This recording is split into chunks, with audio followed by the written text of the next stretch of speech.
My name is Ferengis and I am the chairman, and Bridget is the timekeeper. The adjudicator is Mr. Visser, Mr. Putland and Mr. Ivanov. The topic of this debate is that NAPLAN should be abolished. The affirmative team sitting to my right is from Garden College. The negative team sitting to my left is from St. Michael's College. The speaking time for this debate is 3 minutes with a double bell at the end of your speaking time. A warning bell will ring once at 2 minutes. A consistent bell rings 30 seconds after the final bell. Please switch off your mobile phones and other electric devices. I declare this debate open. I call upon the first affirmative speaker, Salahuddin. Good evening, Madam Chairman, ladies and gentlemen. The topic for our debate is that NAPLAN should be abolished. We define the topic as NAPLAN, which stands for the National Assessment Programme Literacy and Numeracy. It is a standardised testing system used in Australia in years 3, 5, 7 and 9 to assess students' skills in reading, writing, language and numeracy. This testing system must be eliminated from our educational system completely. We, the affirmative team, believe that this statement is true. Today, as first speaker, I'll be talking to you about how NAPLAN narrows the curriculum, causes stress and anxiety among students and teachers, and how it focuses on test scores over holistic development. Our second speaker will be talking about how NAPLAN scores are misleading indicators of a student's performance, how it has a negative impact on low-performing students, and how it is unfair to different students. Our third speaker will rebut and sum up our team's case. I am now going to discuss 3 points. Now to my first point. Standardised tests like NAPLAN often lead to narrowing of the curriculum. The Australian Catholic University research released last year suggested that NAPLAN had, I quote, strayed from its original purpose of identifying struggling students by taking over everyday teaching and learning practices. This is devastating for students as they are missing out on critical skills and learning. Now to my second point. The high-stakes nature of standardized testing can create significant stress and anxiety for students. This can negatively impact their mental health and overall well-being. In an article in The Guardian in 2023, NAPLAN was criticized for placing undue pressure on students and schools, which is made worse by the media hyping up schools with top performers and pointing the finger at poor results. This is one of the critical reasons why NAPLAN should be abolished. Now to my final point. NAPLAN focuses on test scores over holistic development. It places too much emphasis on test scores and neglecting other important skills such as social, emotional and ethical growth. In an article from the Monash University Lens website, lecturer Amanda Hefferman said that education should be about developing well-rounded students, and NAPLAN testing often reduces students to median numbers. So, Madam Chairman, ladies and gentlemen, in conclusion, NAPLAN limits what students learn, focusing mostly on test-related subjects and leaving out creative and important areas. It also causes stress and anxiety for both students and teachers. Most importantly, NAPLAN makes education all about test scores, ignoring the development of important skills like critical thinking, emotional growth, and real-world abilities that students need for their future. This is why NAPLAN should be abolished. Thank you.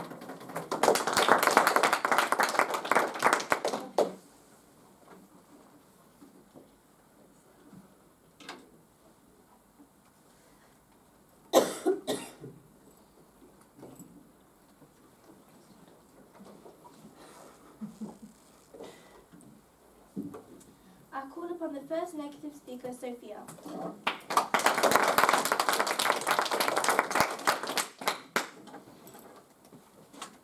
Good evening, Madam Chairman, ladies and gentlemen.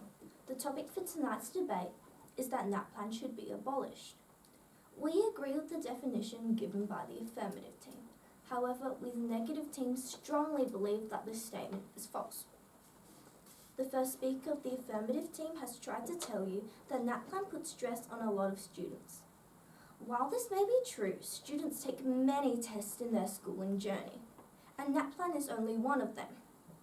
In fact, there is only a certain amount of stress NAPLAN can place on pupils, because in your entire life, you only have to take NAPLAN 3 times.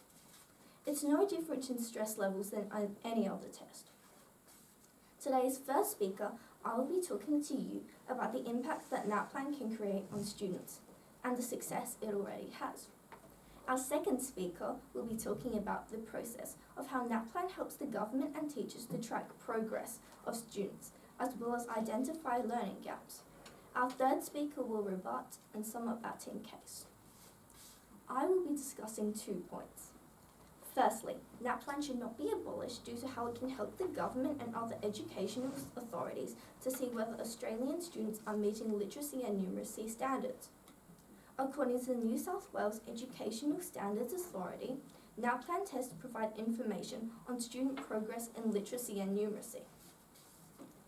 The official NAPLAN designation or organisation states that the government then uses the information to determine what areas need improvement and which schools need support in teaching and learning literacy and numeracy. NAPLAN helps monitor the numeracy and literacy abilities of every student. According to the Education Resources Information Centre, after 5 years of completing the NAPLAN program, many students have experienced significant improvement in numeracy and literacy. Why get rid of NAPLAN when it has impacted students in such a positive way? Secondly, NAPLAN should not be abolished because of the significant impacts it can create on students and their futures.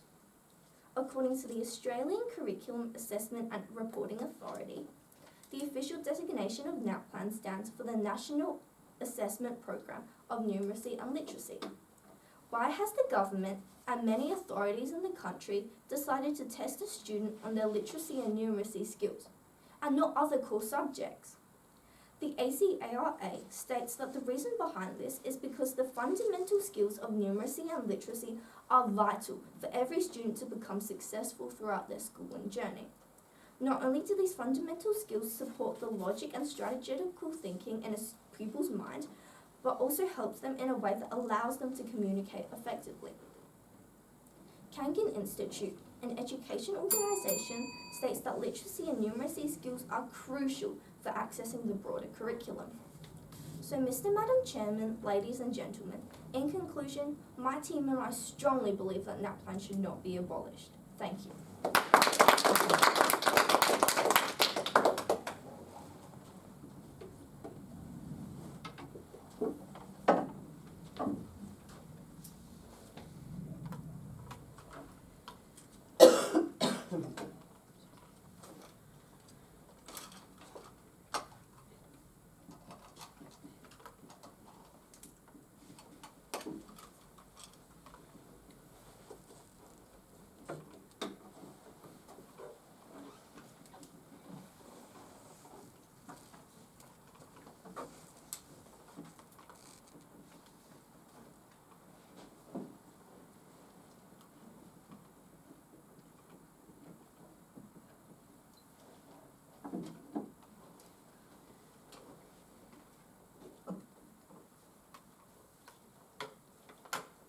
Call upon the second affirmative speaker, Ayat.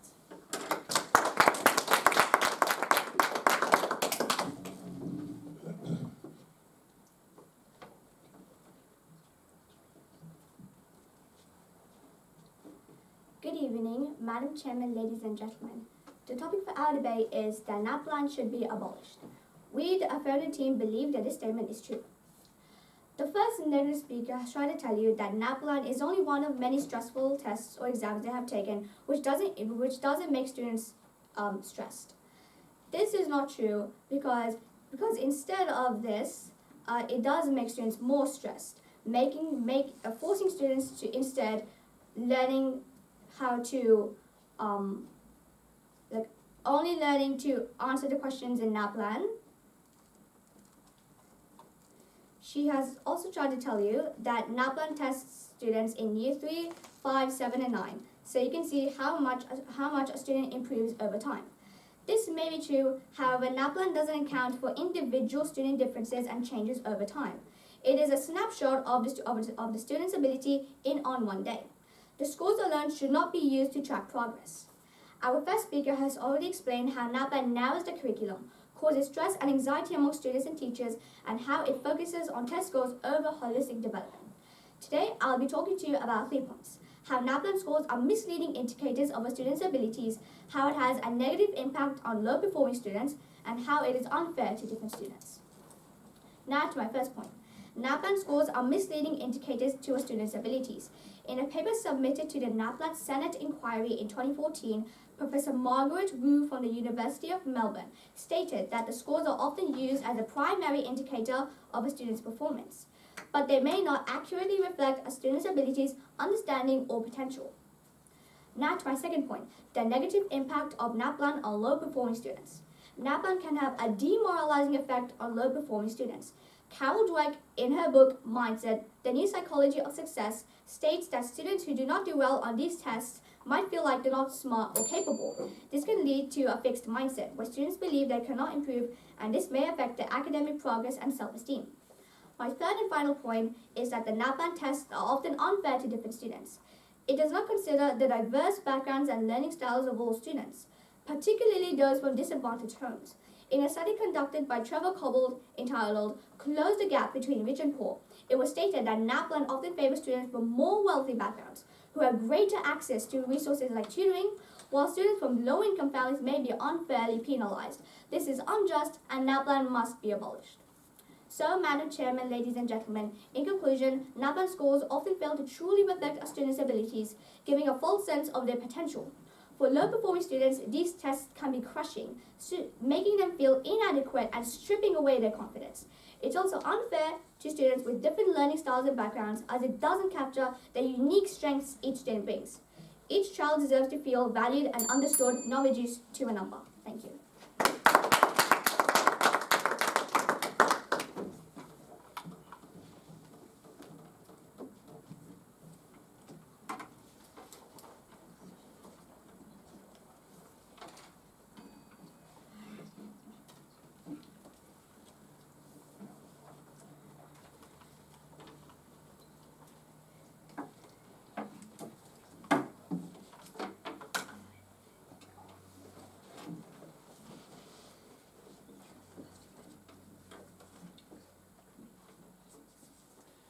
I call upon the second negative speaker, Olivia.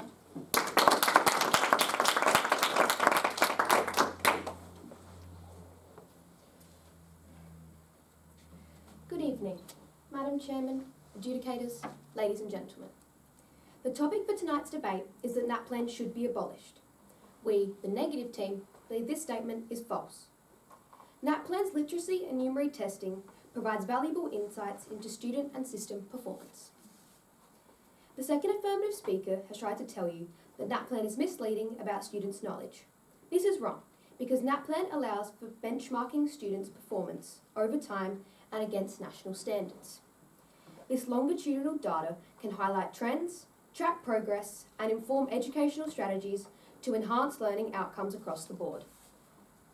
Our first speaker has already told you how important NAPLAN is for Australian students. It tests specific areas of both numeracy and literacy and has been successful at improving educational standards. Firstly, NAPLAN should not be abolished, as it helps identify strengths and areas needing improvement across schools and regions, guiding targeted interventions and resource allocation. According to ACARA, NAPLAN provides critical data that helps educators identify and address learning gaps early, ensuring targeted support for students who need it most. For example, Peter Goss from The Conversation explains that Indigenous students and students from lower socio-economic backgrounds don't achieve the same level as their peers. While this has been known for decades, we would not know just how large some of these gaps are without NAPLAN. Removing this critical learning tool may result in a loss of valuable insights into our students' learning and the resources that need to be allocated to these particular groups of students. Secondly, NAPLAN provides valuable insights into student learning by comparing results from year to year. Teachers, parents, and policymakers can determine if students are meeting expected learning outcomes. This data is significant and highlights trends, tracks progress, and informs educational strategies to enhance learning outcomes for all students. Without NAPLAN, there would be no data to compare or analyse. So, Madam Chairman, adjudicators, ladies and gentlemen, the ability to track and address changes in educational progress would be lost. By maintaining NAPLAN, we keep a structured approach to evaluating and addressing student needs, which is crucial for fostering academic success and guiding effective educational reforms. If we want to lift the learning progress of Australian pupils, we must be able to measure it. Thank you.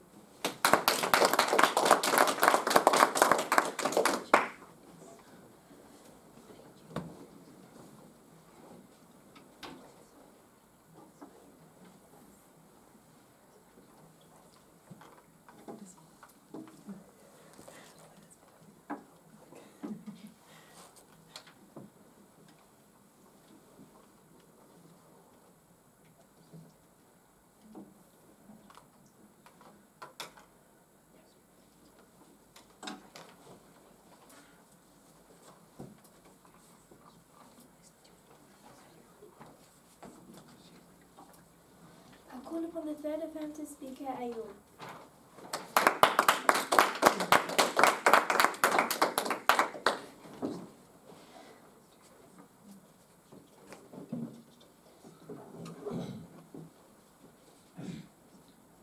Good evening, Madam Chairman, ladies and gentlemen. The topic for our debate is that NAPLAN should be abolished. We, the affirmative team, believe that this statement is true. The first negative speaker has tried to tell you that NAPLAN is not stressful to students since there is only one of few tests that students do. This is not true because instead of helping students, it causes stress. Because students and teachers might not be able to help them. The first negative speaker has also tried to tell you that knowing that NAPLAN results will be public encourages schools to keep improving and providing the best education. This may be true, however, this focus on improvements can lead to schools teaching just to improve test scores, not overall learning. While test preparation is important, the main focus should be on overall education improvements.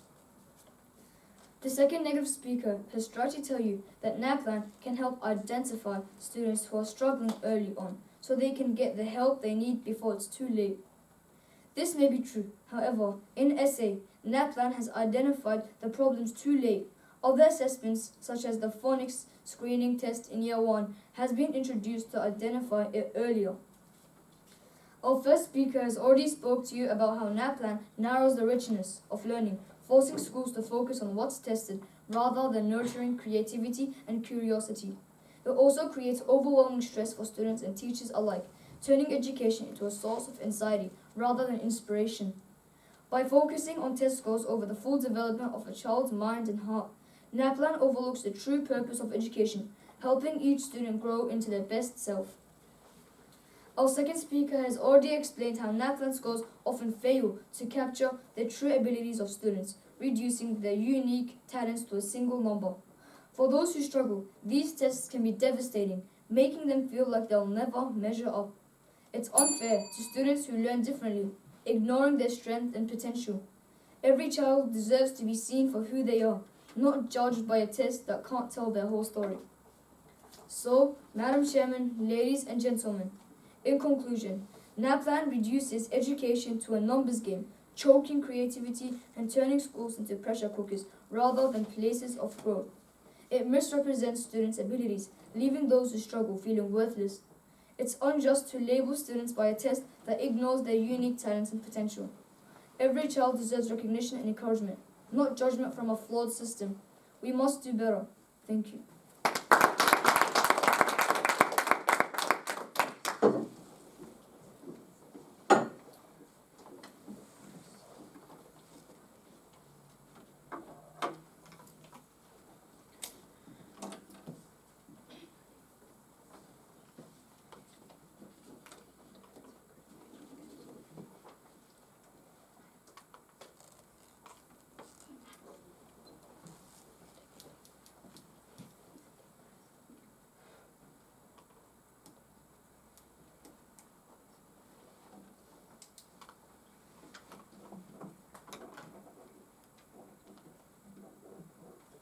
I call upon the third native speaker, Maddie.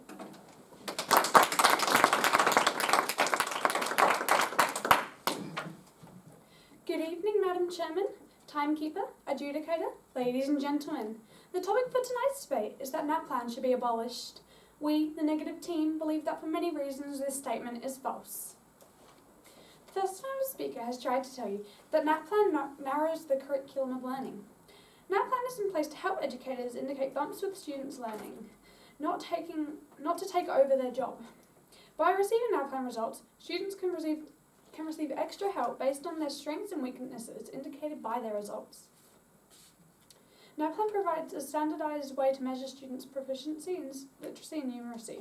This uniformity enables educators and policymakers to identify areas of strengths and weaknesses in the education system, facilitating targeted interventions and improvements. The second affirmative speaker has tried to tell you that NAPLAN will not stress out students. Our first speaker did not state that student stress will be completely gone. She stated that it would be less stressful than other exams or tests that they will take in their lifetime of schooling. They also stated that this will have a negative impact on low-scoring students. NAPLAN results are specifically sent to educators and individually to students and parents. Students have the option to share results. They are not public results. Low-scoring students will receive extra help on their weak areas and grow their knowledge with help from teachers. The third affirmative speaker has affirmed that helping students with improvements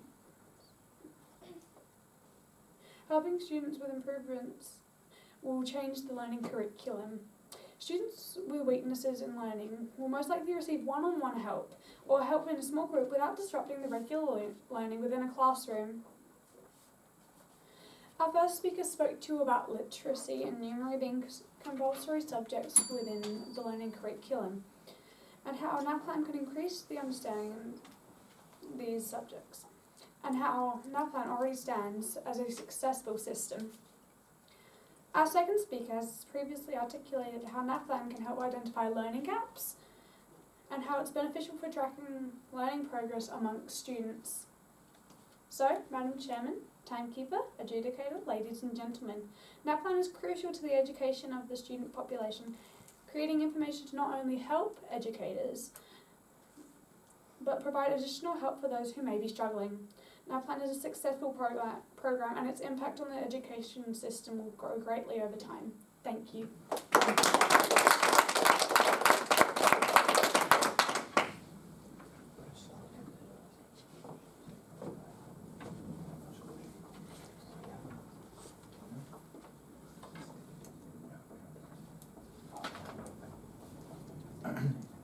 May I have the timer, please?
I invite the adjudicator, Mr. Vizzel, to come forward. I'll just stand over here. It's a bit of a full crowd. So for tonight, there's a panel of 3 judges. As such, there won't be feedback given or individual score feedback either. Tonight, I'll simply be announcing the speaker of the night and then also which team we believe won. I'm delighted to say that I believe the second affirmative speaker is the best speaker of the night. Congratulations. And by split decision, the win goes to the negative team. Congratulations.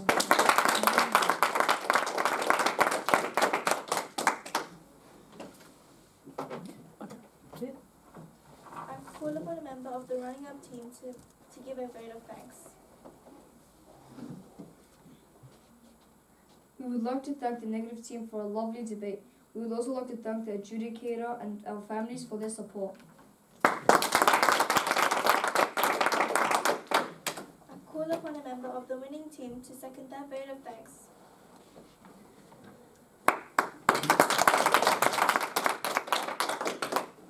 I'd just like to say thank you for everyone for coming tonight, especially our 3 adjudicators, our timekeeper and chairperson.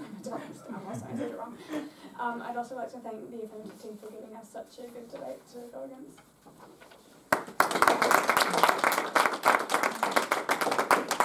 Ladies and gentlemen, thank you for your attendance. I declare this debate closed.